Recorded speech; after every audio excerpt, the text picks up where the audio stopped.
لەگەڵمانە بێت بۆ وەرگرتنی زانیاری زیاتر سەبارەت بە کۆبوونەوەی چوارلایەنەکە ئەمڕۆ لە شاری سلێمانی. هێمن نوێترین زانیاریەکان لەسەر کۆبوونەوەی چوارلایەنەکە لە شاری سلێمانی چییە و بڕیارەکێ بەشداری لە کۆبوونەوەکانجا بکات؟ ئەو کۆبوونەوەی چوارقۆڵی لە شاری سلێمانی دەکرێت لە بارگای مەکتەبی سیاسی چێتیە کە بڕیار وایە کاتژمێر 11 ئەنجام بدرێت، بەڵام هێشتا کاتەکەی ماوێتی ئەو کاتە دیاریکراوی کە ئەو چوارلایەنە دیاریان کردووە کە کاتژمێر 11 ماوێتی تاوەکو لایەنەکان ئەو سێلایەنەی کە دێنە بارگای مەکتەبی سیاسی، چونکە لایەنێکیان کەیچێتی خۆیەتی ماڵی خۆیەتی بارگای مەکتەبی سیاسی و شوێنێک کە ئەو سێلایەنە دێنە لای کەواتە سێ لە لایەنەکانی تر کە یەکگرتووی ئیسلامی کوردستان، کە کۆمەڵی ئیسلامی کوردستان، کە بزوتنەوەی گۆڕان ئەوان دێنە ناو بارگای مەکتەبی سیاسی چێتی نیشتیمانی کوردستان کە بڕیار وایە لێرە کۆبوونەوەی قۆڵی بکرێ. ئەم کۆبوونەوەیە یەکەمین کۆبوونەوەی ئەم چوارلایەنە نییە لە هەمان بارەگا، بەڵکو دووەمین کۆبوونەوەیانە لێرە کە لە دوی ئەم مانگە کۆبوونەوەیەکی تریان کرد کە دوای کۆبوونەوەکە ڕاگەیەنراوێکی شەشەخاڵیان بڵاو کردەوە کە هەیەک هەڵوێستی خۆیان و دووپاتکردنەوەی راپۆرتەکەی لیژنەی یاسایی پەرلەمان پشتیوانی ئەمانەیان کرد زایدە چەند خاڵێکی تر کە ڕەنگە پێویست نەکات من لێرە دووبارەیان بکەمەوە لەو کۆبوونەوەی تر ئەو ڕاگەیەنراوەیان بڵاو کردەوە. ئەم کۆبوونەوەیان کە دوای ئەو کۆبوونەوەی دوێنێ دێک کە لە شاری هەولێر ئەنجامیاندا کە کۆبوونەوەی پێنج قۆڵی بوو، دوایەوە کە لە حوتەمین کۆبوونەوەیان ڕێنەکەوتن کاتیان بۆ دانیشتنی و کۆبوونەوەی هەشتەم دیاری کرد لە شاری هەولێر. پێش ئەو کۆبوونەوەی هەشتەمە ئەم چوارلایەنە ئەم کۆبوونەوەی خۆیان دەکەن کە من شەو قسەم لەگەڵ ئەندامانی ئەم وەفددا کرد کە بڕیارە ئەمڕۆ کۆبوونەوەی چوارلایەنە بکەن، کەوتیان ئەوان دەیانەوێت لە کۆبوونەوەی ئەمڕۆدا بەڕەسمی وەڵامی پارتی دیموکراتی کوردستان بنەوە لەوەی کە ئەمان دەڵێن ئەگەر سەرۆکی هەرێم لەناو خەڵکەوە هەڵبژێدرێ دەسەڵاتەکانی چی دەبێ و ئەتوانێت چی بکات. خاڵی دووەم ئەگەر سەرۆکی هەرێم لەناو پەرلەمانەوە هەڵبژێدرێ ئەو دەسەڵاتەکانی چۆن دەبێ وە چی دەکات. خاڵی سێمەوەیە کە ئەم چوارلایەنە بە فەرمی وەڵامی پارتی دیموکراتی کوردستان دەدەنەوە لەو پێشنیازی کە پارتی دیموکراتی کوردستان داوای کردبوو کە سەرۆکی هەرێم وەکو بمێنێتەوە لە پۆستەکەی تاوەکو کاتی هەڵبژاردننی پەرلەمانی کوردستان وەتە تا کۆتای هاتنێ خولی پەرلەمانی کوردستان. بەڵام ئەم چوارلایەنە هەر لەناو کۆبوونەکەی دوێنێ بە پارتی دیموکراتی کوردستان وتۆ کە بەمە ڕازی نین، بەڵام ئێستا دەیانەوێت ئەو وەڵامی کاوان وەڵامێک بۆ لەناو کۆبوونەکە پیاوتون دەیانوێت ئەمە بگۆڕن بکەن بە وەڵامێکی ڕسمیتێ و بە نووسرا و وەڵامی پارتی دیموکراتی کوردستان بنەوە کە بە پێشنیازیان ڕازینێ. پارتی دیموکراتی کوردستان پێشنیازەکانی ڕوون بووە کە ئەو دەیویست کە سەرۆکی هەرێم لەناو خەڵکەوە هەڵبژێدرێ و دەڵێن ئەگەر چوارلایەنەکە من ڕازینی ئەوە با سیستەمی حکومڕانی هەرێمی کوردستان بخرێتە ڕاپرسیەوە و هاوڵاتیان بڕیار لەسەر ئەم پێشنیازە بن کە ئایا سیستەمەکە پەرلەمانی بێ یاخود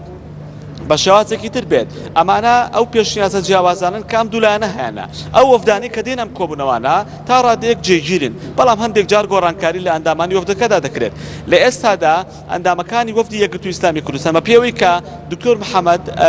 دکتۆر عومەر محەممەد ببوورە ئەو کە ئەندامی مەکتەبی سیاسی یەکگرتووی ئیسلامی کوردستانە و سەرۆکی ئەنجومەنی سەکرتایەتی یەکگرتووی ئیسلامی کوردستانە لە شاری سلێمانی ئەو لەم کۆبوونەوە بەشداری ناکات، چونکە ئەو لە ئێستادا لە هەرێمی کوردستان نییە، لە تورکایە لە ئەنقەرێ لەو بەشداری لە کۆنگریاکە پەتا کردووە. بەڵام ئەندامەکانی تریان پێدەچێ بەشداری بکەن کە دکتۆر محەممەد ئەحمەد یاری دەرێمی داری گشتی یەکگرتووی ئیسلامی کوردستان کە خۆی سەرۆکی وەفدی دانوستانکاری یەکگرتووی ئیسلامی کوردستانە بەشداری کۆبوونەوەکان دەکات و ئەبوبەکر هەڵەدرین سەرۆکی فراکسیۆنی یەکگرتوو و ئەندامی سەکرتایەتی بەشداری دەکات و دکتۆر مامۆستا خەلیل ئەویش کە بەشداری کۆبوونەکان دەکات لەم کۆبوونانە. بەڵام هەندێک جارێ ئەم کۆبوونانە کە لە سلێمانین ئەندامەکانی لایەنە سیاسیەکان کە لە هەولێرن کەمتر دێنە ئێرە، بەڵکۆوانی کە لە سلێمانی دێنە ناو کۆبوونەکان. وەفدەکانی کۆمەڵی ئیسلامی کوردستان ئەچ کاتێک لە سلێمانی کۆبوونیان ئەنجام داوێت ئەنوەر سەنگاوی و محەممەد حەکیم و ڕێبار حەمەد بەشداریان تێدا کردووە. بەڵام هەندێک جار هەیە ئەم گۆڕانکاریش لە پێکاتەکانی کۆمەڵی ئیسلامیدا دەکرێت کە لە کۆبوونەوەی ڕابردووتر کە کۆبوونەوەی چوارلایەنەکە بوو ڕێبار حەمەد بەشداری نەکرد لەبەرەوەی لە کۆبوونەوەیەکی تر بوو لەگەڵ عەلی باپیر لە شاری هەولێر لەگەڵ محەممەد فەرەج ئەمینداری گشتی یەکگرتووی ئیسلامی کوردستان بەشداری کرد. لە یەکێتی نیشتیمانی کوردستان سێ ئەندامە سابتەکان هەیە کە سعدی ئەحمەدپیر و قوبات تاڵەبانی و فەریدە سەسەردن کە هەندێک جار هەیە ئەوانیش ئەندامانی پەرلەمان کە ئەندامی لیژنەی یاسایین گۆران ئازاد بەشداری دەکرد، بەڵام ئەوش بەشداری کۆبوونەکانی نەکرد لەبەر لە دەروی وڵاتە و ڕێوازفایەک بەشداری کۆبوونەوەی کرد. لە یەکگرتووی ئیسلام بەڵام لە یەکێتی نیشتیمانی کوردستان لە کۆبوونەوەی چوارقۆڵی ڕابردووتر کە لە شاری سلێمانی کرا هیچ ئەندامێکی یەکێتی نیشتیمانی کوردستان بەشداری نەکرد لەبەر کۆبوونەوەی پەرلەمان هەبوو. لە بزوتنەوەی گۆڕان کە جەلال جەوهەر بووە پێشتریش ئیسماعیل هامی ڕێخەری ژووری یاسایی بزوتنەوەی گۆڕان ئەو بەشداری کۆبوونەوەکەی کرد. وەڵام کۆبوونەوەشا پێ دەچێت هەمان پێکاتێک بێت کە بەهار مەحموود و ڕابوونیش ئەوش کە بەشداری کۆبوونەکەی کرد ئەمانە پێکاتەی ئەم چوارلایەنن کە لە کۆبوونەکانە بەشداریان کردووە بەڵام تا ئێستا کە ڕوون نییە کە کوێ لەم پێکاتانە دێنە ناو کۆبوونەوە بەڵام ئەوی کە من باسم کرد هەمانەوە ئەندامانە بوون کە لە کۆبوونەکانی پێشتردا بەشداریان کردووە لەم کۆبوونەوەی ئەمڕۆدا کە ئەم پێکاتانەی بن باسم کرد خۆیان دەڵێن هەوڵ دەدەن ئەم کۆبوونەوەیە ئەم چوارلایەنە وەکو پێشتریان کە هەڵوێستی خۆیان ڕاگەیان کەوان هەیە هەڵوێسن خاوەنی هەڵوێستەکەی ڕابردویانن نەگۆڕانن نەگۆڕاون دایانەوێت لە ئێستاە هەڵوێستی ڕسمی خۆیان لە پارتی دیموکراتی کوردستان بڵێن چونکە لە کۆبوونەوەی پێش کۆبوونەوەی حوتەم ئەم چوارلایەنە کە کۆبوونەوەی حوتەم بۆ ماوەی 8 ڕۆژیش دواخرا دایانوت ناومێد بوون لە کۆبوونەوەکان پێیان وایە کە ئەم کۆبوونەوەنە گەر ئومێدێک نەدا بە دانوسانەکانیان ئەوە ڕەنگە بایکۆتی بکەن بەڵام ئێستا قسەیەکی ترەکەن ئێستا ئەڵێن ئەم کۆبوونەوەی ئەمڕۆیان بۆ ئەوەیە کە بە فەرمی جوابی پارتی دیموکراتی کوردستان بنەوە کە بڵێن ئەمەی هەڵوێستی یەکێتی و گۆڕان و یەکگرت و کۆمەڵ لە ئێستاە جیاواز لەم هەموو پێشنیاز و گۆڕانکارانی کە ڕوویداوە ئەوەیە کە یەکێتی نیشتمانی کوردستان لە ئێستا دەڵێت لە کۆبوونەوەی داهاتووە خۆی باسی هەڵبژاردننی پێشوەخت دەکات کە دەیەوێت بە هەڵبژاردننی پێشوەخت ئەم گرفتە چارەسەر بێت چونکە خۆیان دەڵێن تا ئێستا ئەم کۆبوونەوانەی کە کراوە نەیتوانیوە کە لایەنەکان بگەنێتە سازان بۆ یەکێتی نیشتمانی کوردستان پێشنیازی ئەوە دەکات کە هەڵبژاردننی پێشوەخت دەکرێت پێشوەخت بکرێت کە مەلا بەختیار لێبساوی دەستەی کارگەری مەکتەبی سیاسی ئەو باسیەمە کردووە و سعدی پیرەش وتی لە کۆبوونەوەی داهاتووە ئەم پێشنیازەی یەکێتی بە چوارلایەنەکەی دەڵێن کە پێدەچێت لەم کۆبوونەوەی ئەمڕۆژە ئەم بخاڵە باس کرێت لەبەرەوەی یەکێتی خۆی بەشداری کۆبوونەوەکەی ئەمڕۆیە بۆی پێدەچێت جیاواز ئەو سێ پێشنیازە ئەو پێشنیازە بە سێلایەنەکەی تر بڵێ بڵێ هێمن لەبەرەوەی کە کۆبوونەوەی ئەمڕۆ بڕیار وایە کە کۆبوونەوەی یەکلاکەرەوە بێت و بڕیاری یەکلاکراوە بدرێت ئایا هیچ ئەگەرێک هەیە بۆ ئەوەی کە دوای کۆبوونەوەکە کۆنگرەی ڕۆژنامەوانی بەڕێوە بچێت بۆی کە بتوانن لەو ڕێەوە ئەو بابەتی کە بڕیارە قسەی لەسەر بکەن پرسی سەرۆکایەتی هەرێم بۆ خەڵک و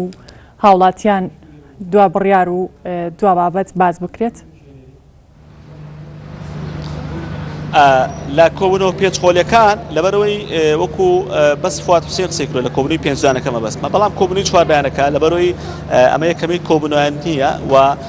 بەس لێرە دووەمی کۆبوونەوەیانە لە هەولێر پێش کۆبوونەوەکەی دوێنێ کۆبوونەوەی تریان کردووە پێش کۆبوونەوەکەی نۆزدەی ئاب کە ئەو شەوە تا بەیانی تا کاتژمێر 6 لە کۆبوونەوە بوون ئەم چوارلایەنە کۆبوونەوەی تریان کردووە کەواتە ئەم چوارلایەنە یەکەمین کۆبوونەوەیان نەبووە بەڵکو کۆبوونەوەی تریان کردووە و لە یەک کۆبوونەوەی تریانە کە 2 مانگ بوو دوای ئەو کۆبوونەوەی کە کردیان ڕاگەیەنراوی شخاڵیان بڵاو کردەوە وەلەم کۆبوونەوە هێشتا ڕوونی ئایا ڕاگەیەنراو بڵاو دەکەنەوە یاکو قسەکەریان دەبێت بە ناوی هەر چوارلایەنەکەەوە ئێمە لێرە چاوەڕێین هەوڵ دەدەین بتوانین لێدوان لە ئەندامانی وەفدەکە وەربگرین ئەگەر کۆنگرێشیان کردووە کۆنگرێ ڕۆژنامەوانیەکە بۆ بینرانی نارتی بگوازینەوە بەڵام زۆر جار ئەم کۆبوونەوەانە یان قسەکەرێک دێتە دەرەوە یان ڕاگەیەنراوی نێردراوی کۆبوونەوە چوارقۆڵیەکە سپاس بۆ زانیاریەکانی لە گەشتەکانی داهاتوودا